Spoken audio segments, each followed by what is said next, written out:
Las historias sin principio y sin final no existen. Y lo digo desde un punto de vista periodístico porque cuando nosotros hablamos de historia, hablamos de relatos. Y los relatos están directamente relacionados con un señor que vivió hace muchos años que se llama Aristóteles. Aristóteles nos dio un legado que es, y lo que se llama, la poética de Aristóteles, que es básicamente una estructura para que nosotros podamos contar historias. Principio, desarrollo y final. Si ustedes se dan cuenta o miran o piensan, todo lo que leemos, escuchamos, tiene principio, desarrollo y final. Una película, una serie, un libro, documentales, a todo le ponemos principio, desarrollo y final. Los cuentos, los chistes, ¿no? que se hacen, que hacemos en la calle, también tienen eso. Y me preguntaba, y es un poco lo que traemos aquí, si en nuestras vidas también existen esos principios, desarrollos y finales que se nos ha marcado como sociedad y como cultura, teniendo prácticamente un ADN en nosotros, de esa estructura que nos legó Aristóteles. Y es verdad, por ejemplo, nosotros nacemos, vivimos y morimos. Es como que todo lo que pasa durante nuestra vida es contexto, información, pero sin lugar a dudas, lo más importante es el nacer y el morir. Y lo mismo nos pasa con el día. Cuando empieza el día y cuando termina, es como que se dan los acontecimientos más importantes, ¿no? Pero eso puede variar de acuerdo a la visión que nosotros tengamos de eso. Supongamos, aquí y ahora, ¿qué sería? Para mí puede ser un final de 2 meses de preparación, de hablar, de dialogar, y a lo mejor para ustedes puede ser el principio de una charla que puede durar 15 minutos. El punto es que ese principio y final va a estar marcado de acuerdo al contexto y al punto de vista que nosotros tomemos. Pero en el periodismo tenemos que encontrar principios y finales. Así como cuando nos tocó viajar al Amazonas y encontrarnos con el Amazonas en llamas. 60 bomberos de Córdoba viajaron y estuvimos allí con esos bomberos trabajando y viendo cómo los animales salían disparados de la selva. Y esto es producto de que los propios campesinos queman los campos para ganarle territorio al Amazonas. Lo mismo pasa, aquí veía una foto que hemos recuperado. Esto ocurrió en el Impenetrable, donde estuvimos 15 días, mucho más jóvenes, por supuesto, donde a esas historias también le hemos encontrado principio, desarrollo y final. O cuando ocurren tragedias, inundaciones, terremotos en Chile, por ejemplo, cuando uno advierte que la naturaleza se vuelve dramática porque se ensaña con el hombre y podemos encontrar imágenes durísimas, desesperación, muerte y fundamentalmente desconcierto. Porque claro, todo cambia de lugar, incluso este barco, a 600 metros de la costa. Y hablando de muerte, también esto de trabajar en el periodismo nos ha llevado a un lugar que también le pusimos principio, desarrollo y final, que es lo que pasa en Haití, un verdadero infierno. Yo les rescaté un pedacito para que veamos lo que nos contaba un sacerdote que nos hizo participar en uno de los enterramientos masivos que se dan en ese país.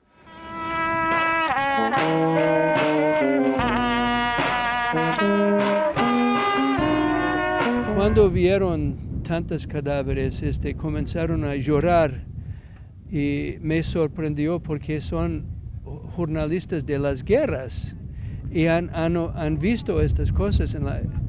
Pero esto era el punto que más les tocó, que aquí no hay guerra. La guerra es la pobreza.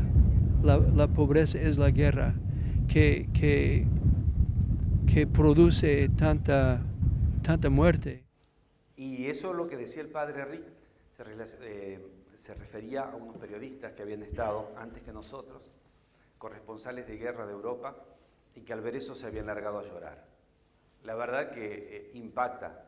Eso es solo una parte, ¿no?, de lo que hoy vive Haití, y una historia que también tiene la estructura de la poética de Aristóteles, principio, desarrollo y final. Nosotros lo vimos aquí como un trabajo periodístico, la abundancia de la miseria, pero bueno, eso continúa.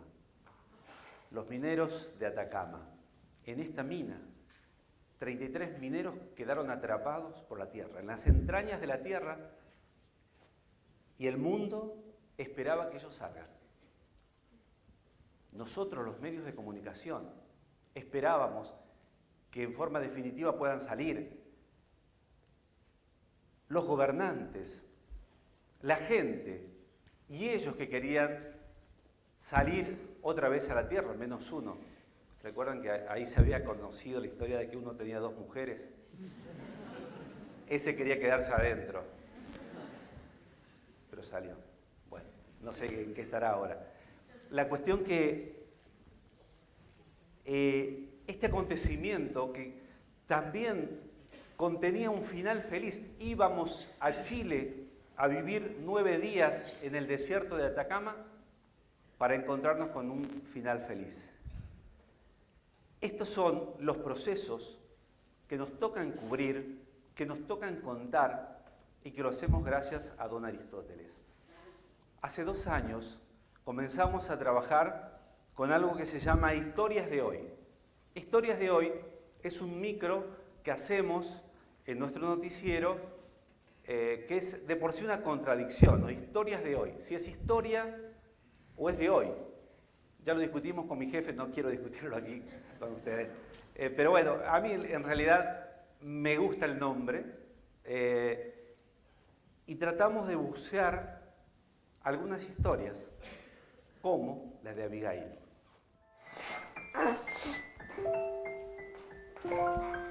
Abigail juega con curar a sus muñecas. Juego yo sola, ¿viste? Juego yo sola. ¿Qué le anda pasando? Pero su enfermedad no es un juego. Ya la tengo. Hola. Tiene 8 años. Los médicos creen que tarde o temprano necesitará diálisis y después un trasplante renal.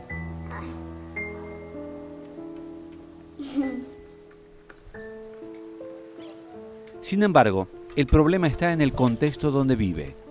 La casa rural está en medio de un ambiente complicado. Aquí, lo que está en juego es su salud. Esta niña nos ha enseñado o nos cuenta que la vida es bella. ¿Por qué? Porque sus juguetes son justamente los elementos que le dan los médicos para que ella cure su enfermedad. Los guantes, una jeringa, los sueros. Y ella quiere curar a sus muñecas. Más allá de lo que le estaba pasando y que necesitaba una casa en la ciudad para hacer mejor su tratamiento, nos encontramos con ella, nos encontramos con una vida plena que nos dio muchas enseñanzas. Como también Leandro, un joven de 20 años que está haciendo, en el garaje de su casa está construyendo un avión, porque su sueño es volar. Lo está haciendo en su casa. Un fragmento. Chiquito quería ver si a él le gustaba igual que a mí, entonces tenía 9 meses y lo senté en una yegua de carrera y justo pasaba un avión, miró al cielo y ñañón. Y ahí dije, no, este caballo nada, no. Quiere volar. Quiere volar, no hay otra.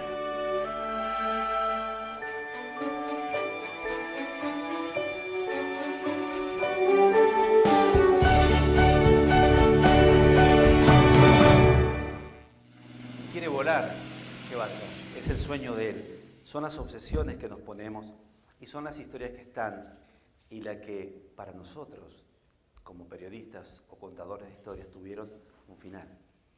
Pero esto continúa, esto sigue.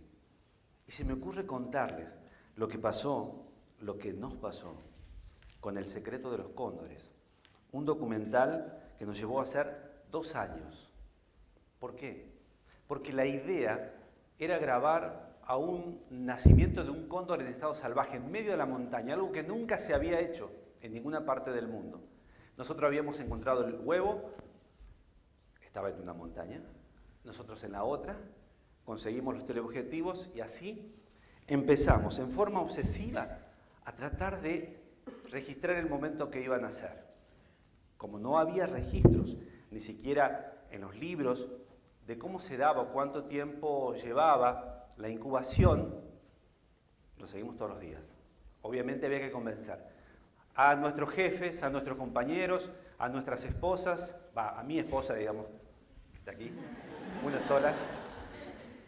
A todo el mundo había que convencer que tenemos que registrar ese huevo cuando naciera. Y no nació por esas cosas de la naturaleza, era un huevo no fértil. O sea, ¿cómo les cuento después cuando volví a casa? Porque me acuerdo mi señora me decía, ¿me tenés con el huevo del cóndor? En realidad el tono era más alto, usaba la palabra huevos y rompimiento, pero bueno. Y la cuestión que al año siguiente, la misma pareja de cóndores puso un huevo en el mismo lugar. Vamos todavía. Y todo el material que lo teníamos ahí casi para tirar, sirvió. Y eso se transformó en esto. En un lugar extraordinario, un misterio milenario está a punto de ser develado.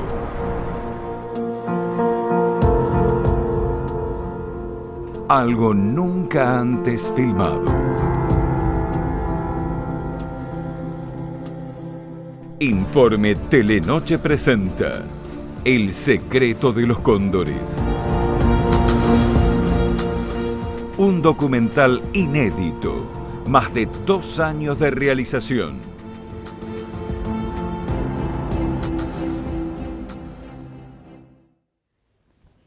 Muy pronto y en algún lugar. Bueno, y ahí estaba. Y cuando nació el huevo, el otro, nació el Unei, una hembrita hermosa que ahí anda volando. Pero cuando nació, dijimos, pero ¿cómo seguirá la vida del Unei? No, van a seguir la Unei. Y sí, empezamos a seguirla, a ver cómo comía, cómo caminaba, y según la bióloga nos decía que en 7 meses iba a volar. Así que le seguimos 7 meses más. Cuando íbamos a ver lo que es la alimentación, porque los padres, en este caso la madre y el padre, son iguales, igual que en casa,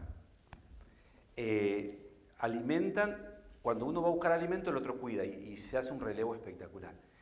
Y venía el padre cóndor con 3 kilos de comida en el buche y filmábamos y todo, y me acordaba que no le había dejado comida a Juan y a Julia en casa. Y mi señora que trabaja a la mañana, bueno, de algún lado algún cóndor vendrá, no sé qué es. Pero bueno, esos son un poquito las obsesiones. Y también que nos preguntamos, ¿no? Principios, finales, desarrollo, ¿dónde estamos? ¿Dónde estamos ubicados? Y en esas historias yo quería también hacer, de alguna manera, dejar como parte de lo que nos lleva a pensar esto, la historia de Jorge. Jorge tenía 23 años, vino a estudiar a Córdoba, vino a trabajar. Vino a estudiar, pero no pudo estudiar y se puso a trabajar. A los 3 meses se contagió de VIH.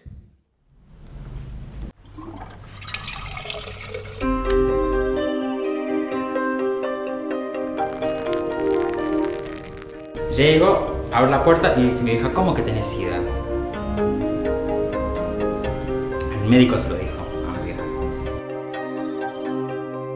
Y me dijeron, ¿por qué? Y llorando me decían, ¿por qué? Y mi pregunta fue esa.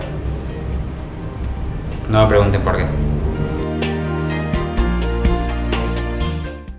Bueno, y Jorge, a esa edad, cuando su mamá se entera y le dice, ¿cómo que tenés SIDA? Le dio el abrazo que hacía muchos años no le daba. Y su papá se sumó a ese abrazo. O sea, que para él, el haber sido portador de la enfermedad le daba una nueva puerta de vida. Hoy él es un dirigente de una ONG que trabajan para que la gente no se siga contagiando y para aquellos que tienen o que son portadores del virus tengan los medicamentos. La verdad que la vida hoy de un portador de VIH es de una calidad de vida excepcional. Pero bueno, estas historias, como verán ustedes, tienen principio, desarrollo y final que le pusimos nosotros y que se registran en distintas partes del mundo.